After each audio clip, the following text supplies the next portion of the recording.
Coming right up, we're taking a look at this Tokai LS-95F.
I am a huge fan of the Tokai Japanese guitars. I think you already know that.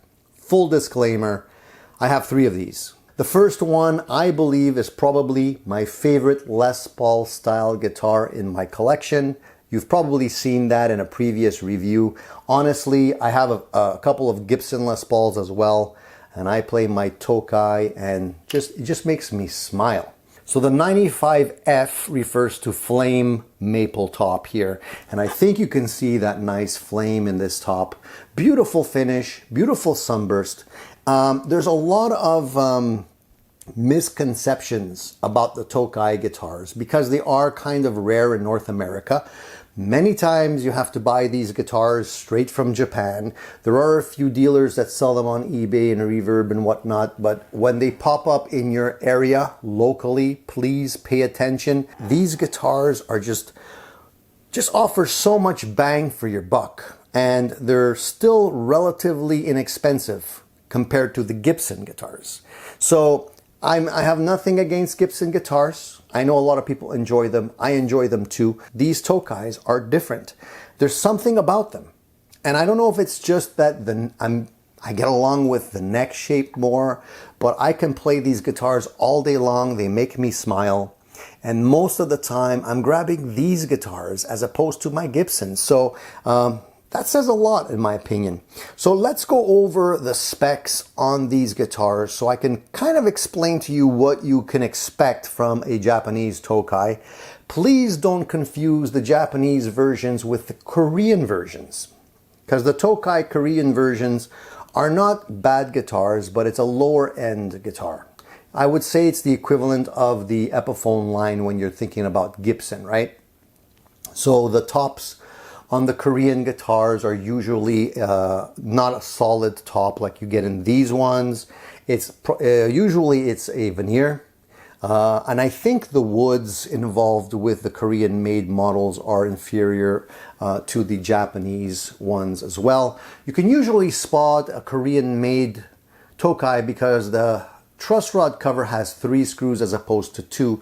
They look very similar, so sometimes you have to be aware of what you're getting and, you know, don't get fooled. You can really tell the Korean made versions by the price. Usually they're quite low, $500–600 range, maybe $700 range. And the Japanese stuff typically goes for quite a bit more money, still much less than a Gibson, but more than a Korean version. So let's look at what you're getting for your money. First of all, you're getting a very well-built guitar.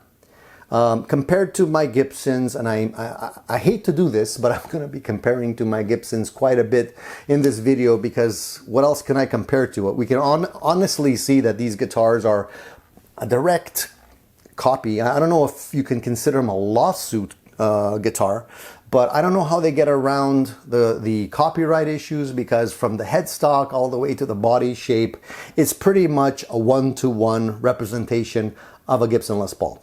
So if you have your eyes closed and you're playing this guitar, other than the feel of the neck, you're probably gonna think you're playing a Gibson, down to the weight. You get a beautiful flame top here, and it's actually a thick cap. I'll show you a picture of that. So you're not getting a veneer, you're getting a nice solid top.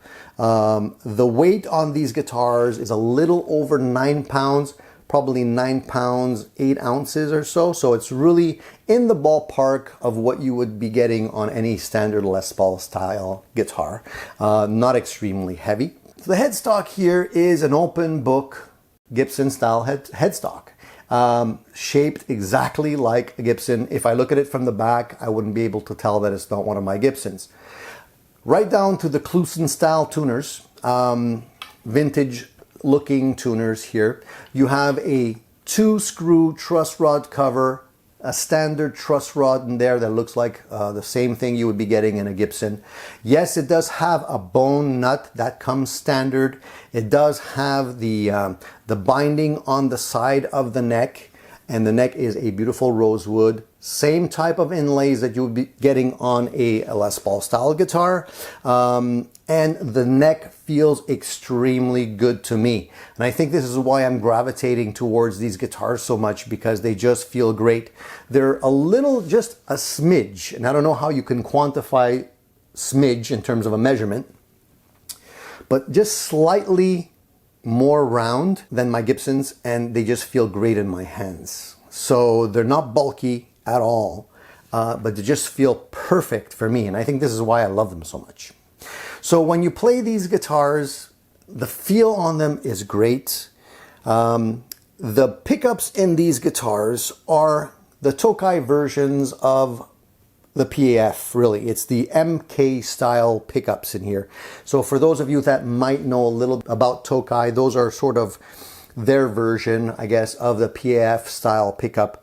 And I had my my concerns about the pickups, because I'm a pickup snob. I like to swap out pickups quite a bit, as you guys already know. But these MK pickups, I gotta tell you, sound very good in my opinion. Specifically in the neck, because the neck is usually the pickup that I have the most issues with in my Gibsons, or any other Les Paul style guitar for that matter. They always sound a little bit too muddy. They don't have enough clarity to them. So I was pleasantly surprised with these pickups, especially the neck. So I'm enjoying the neck pickup here. The funny thing is that the output on these two pickups are extremely different. I don't know if you can hear that in the sound samples, but the neck is about 8.3. The bridge pickup is like 17, which is humongously different. And I wasn't actually expecting that till I measured it, because when I listened to the pickups, there wasn't a huge jump in tone or output, you know, that. So I would expect it to be a lot hotter sounding. It does bite a little bit more, but I can't say it sounds 17K different. I mean, it's almost twice the output of the neck pickup. So that actually surprised me quite a bit. I had to double check it because I thought I had made a mistake there. So in terms of the rest of the features, it's a 3-way switch like a typical Les Paul. 2 tones here, 2 volumes. There's no fancy push-pull or anything like that. It's pretty straightforward. Now, because I bought this guitar used, this guitar is actually a 2011 model. So it's quite a few years old already. It's got a few years under its belt, which I kind of like, you know. It just adds to the mojo. Somebody else has been in the electronics cavity here and has done some wiring. So it doesn't sound bad the way it is, but eventually I probably will return it to 50s wiring and probably clean up what's been done in there. I'll give you a shot of that, and you can see that the caps have been changed. The pots look like they're original except for one. They all say made in Japan, so I'll probably hang on to those just for sentimental reasons, but I will probably upgrade them to higher end CTS pots and just get a little bit, maybe more of an even taper on the volume and the tone knobs there. So if we look at the bridge and the saddle here, the saddle is extremely nicely made. The bridge as well. I like the fact that the bridge posts go directly into the solid maple top. So it doesn't go into other retainers, goes straight into the top. I do think that adds to the transfer of vibrations. I don't know how to quantify that in terms of sound. I mean, if you can actually hear a difference there, probably not. But I do think any direct contact with the top of the guitar is always a good thing in my opinion. So I don't think you're going to have any issues with the hardware. I think it's going to last you a lifetime. No need to upgrade that. I think you're going to be good to go. So as I mentioned, the back of the guitar is made of mahogany, the back and the neck. There's no joint here. There's no scarf joint. The back of the heel here is just a typical Les Paul style heel. Nothing fancy there. There's no additional carves or anything. So really, you're getting a one-to-one true version of a Les Paul style guitar. So if you like Les Paul style guitars, you want to maximize your investment by not necessarily having to pay as much money, but you still want to have the benefits of a great sounding guitar and a nicely built guitar. These Tokai guitars made in Japan all day long. The disadvantage is that the cat is kind of out of the bag right now, so they get snagged up really quick and they're rare to come by. There's not a lot of stores that have these in North America, I think due to legal reasons, but you can still get them now and then. So if you see them pop up on the used market in your area, do yourself a favor, go check them out. Just give me the benefit of the doubt. I'm almost certain you're going to be coming home with one of these. There's really no shortcomings that I can think about. The difference between this guitar, the 95, and the higher end Tokais, and there's higher end versions that go beyond 95 in the model list. The main difference is some minor things, but it's good to point them out. The top material, so these guitars are painted in polyurethane. The higher end models are nitro. So if you're a stickler and you really like the nitro finishes because they do age nicer in my opinion, then you might want to splurge and go for a higher end model. If you want to have more durability in your paint, then poly is actually more durable than nitro is. So you probably would opt for poly. Not a huge difference in tone. A little difference in price. You probably are going to be paying $300 to $400 more for a higher end version. The only other difference in the higher end Tokai guitars is that the neck tendon is longer. So you can see that when you pop off the neck pickup. I'll give you a shot of this one. This one is the short version. Some people prefer the long one because they feel it's stronger. It probably is. But when it boils down to sound, I don't think you're going to be able to tell the difference between a short tendon and a long tendon guitar neck with your ears. So some of you might feel like it's worthwhile spending a little more to get that, and I hear you and I agree. If you can and you have the budget for it, buy the best guitar that you can. But in terms of sound, no difference, right? So really what it boils down to is if you take this guitar and you play it, and you take a Les Paul guitar and you play it, the only difference in sound you're really going to hear is the flavor of the pickups. I guarantee you if you put the same pickups in both guitars, you're going to have a heck of a time telling the difference between the two.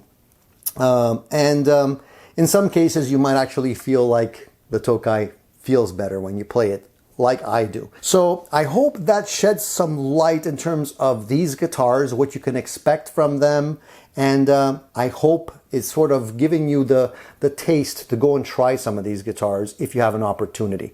Don't let them slip by. I'm telling you, you're going to get these guitars for much less than a Gibson. And honestly, you're getting a great guitar worth every penny. I can't say that enough. Guys, if you have any comments about this Tokai guitar, please just let me know what they are. Put them in the comment section. I'm happy to answer your questions.